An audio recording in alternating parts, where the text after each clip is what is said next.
एक दिन की बात है जहां पनाह अकबर के दरबार में सुबह सुबह कोई सफाई कर रहा था। वो एक फूलदान की सफाई कर रहा था।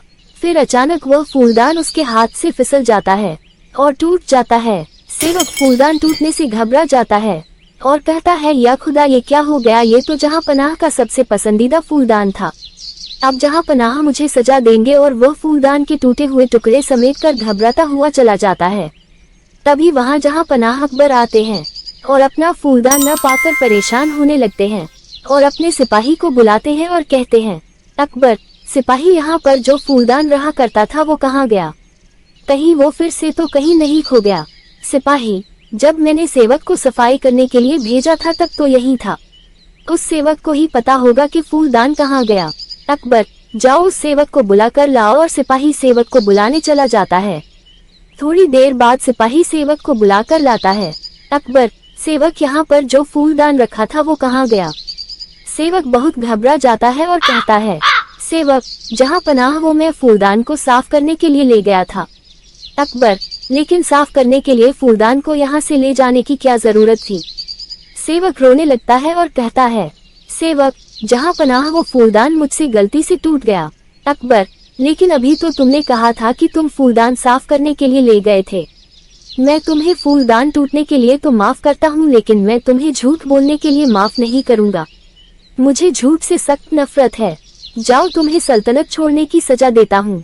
सिपाहियों, ले जाओ इसे। सेवक, जहाँ पनाह मुझे माफ कर दो, मैं बहुत घबरा गया था। मुझे इतनी बड़ी सजा मत दो। जहाँ पनाह रहम, जहाँ पनाह रहम। और सिपाही उसे खींचता हुआ ले गया। फिर अगले दिन राजा अकबर ने अपने दरबार में ये किस्सा सुनाया। दरबार में बैठे सभी लोगों ने अकबर की इस बात की तारीफ की। वाह, जहाँ पनाह, आपने बहुत अच्छा किया। झूठ कभी नहीं बोलना चाहिए। सभी लोग कहने लगे, हमने तो कभी झूठ नहीं बोला। जहाँ पनाह बीरबल खामोश बैठे रहते हैं। अकबर बीरबल से पूछते हैं, अकबर, बीरबल, क्या हुआ? तुम खामोश क्यों हो? तुम्हारा क्या कहना है? क्या तुमने कभी झूठ बोला है? बीरबल, जहाँ पनाह, ऐसा कोई नहीं होता जो कभी जिंदगी में झूठ न बोले। कभी न कभी तो इंसान को झूठ बोलना ही पड़ता है। कभी कभी इंसान इसलिए झूठ बोलता है कि हमारे सच से किसी को तकलीफ न हो। अपने आप को शर्म से बचाने के लिए भी इंसान झूठ बोलता है। इंसान को कभी न कभी झूठ बोलना ही पड़ता है। मैं कैसे कह दूं कि मैंने कभी झूठ नहीं बोला? अकबर, क्या क्या मैं ये समझूं मेरे 9 रत्नों में से एक रत्न झूठा है? इस सल्तनत में सभी के लिए कानून बराबर है। जाओ, तुम इस दरबार से निकल जाओ। बीरबल, लेकिन जहाँ पनाह, मेरी बात तो सुनिए। अकबर, हम कुछ नहीं सुनना चाहते हैं, चले जाओ। तभी बीरबल वहाँ से चले जाते हैं। फिर क्या था? बीरबल अब सोचने लगे कि जहाँ पनाह को अब कैसे समझाया जाए।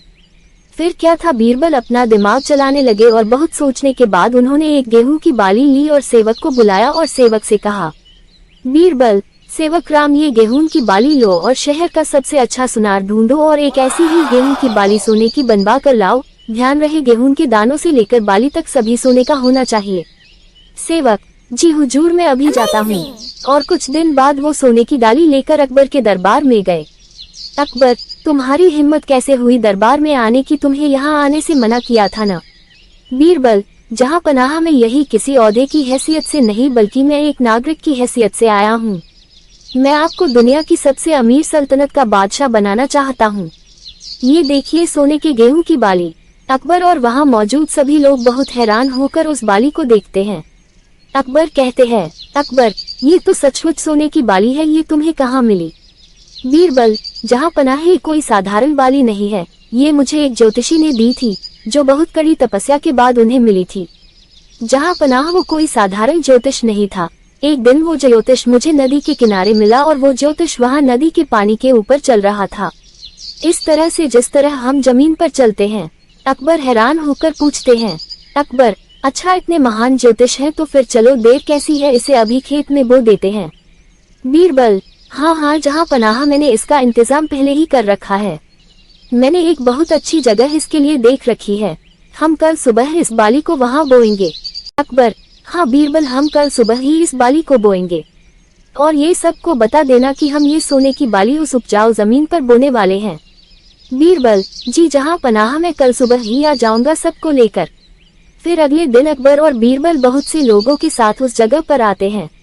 बीरबल, जहाँ पनाह ये है वो जगह जिसके बारे में मैं आपको बता रहा था। अकबर, बीरबल तो देरी क्या है, इस बाली को जाकर बो दो। बीरबल, मैं नहीं जहाँ पनाह, मैं इसे नहीं बो सकता हूँ, क्योंकि इस बाली को वही बो सकता है जिसने कभी झूठ नहीं बोला हो। मैंने तो कई बार झूठ बोला है, आप ये काम किसी और से करवा लीजिए। अकबर वहाँ खड़े लोगों से पूछते हैं, अकबर, क्या आप में से कोई है जिसने कभी झूठ नहीं बोला है? वहाँ खड़े सभी लोग चुप रहते हैं, कोई आगे नहीं आता है। अकबर, हमें ये उम्मीद नहीं थी। बीरबल, जहाँ पनाह, अब आप ही एक ऐसे शख्स हैं जिसने कभी झूठ नहीं बोला, आप ही इस बाली को बो दीजिए। अकबर बहुत हिचकिचाते हैं और कहते हैं, अकबर, मैं कैसे, मैंने भी कभी न कभी तो झूठ बोला है, बचपन में या फिर कभी और। बीरबल, जी जहाँ पनाह, मेरे कहने का भी मतलब वही था। इंसान को कभी न कभी झूठ बोलना ही पड़ता है, या किसी को ठेस न पहुँचे इसलिए, या फिर शर्मिंदा न होना पड़े तभी इसलिए, और कभी कभी किसी अच्छे काम के लिए भी झूठ बोलना पड़ता है। और हाँ जहाँ पनाह, मैंने वह बाली शहर की सुनार से बनवाई थी, ये मुझे किसी ज्योतिष ने नहीं दी थी, मैंने आपको समझाने के लिए ऐसा किया था। अकबर, हमें माफ कर दो बीरबल, हमें ऐसा नहीं करना चाहिए, हम आपको निर्दोष करार करते हैं, तुम हमारे सच्चे मित्र हो, हम समझ गए बीरबल। और इस तरह अकबर को अपनी गलती का एहसास हो गया और अकबर ने उस सेवक को भी माफ कर दिया जिससे वो फूलदान टूटा था। ये कहानी आपको कैसी लगी कमेंट करके अवश्य बताएं और नई कहानियों के लिए चैनल को सब्सक्राइब करें, वीडियो को लाइक करें।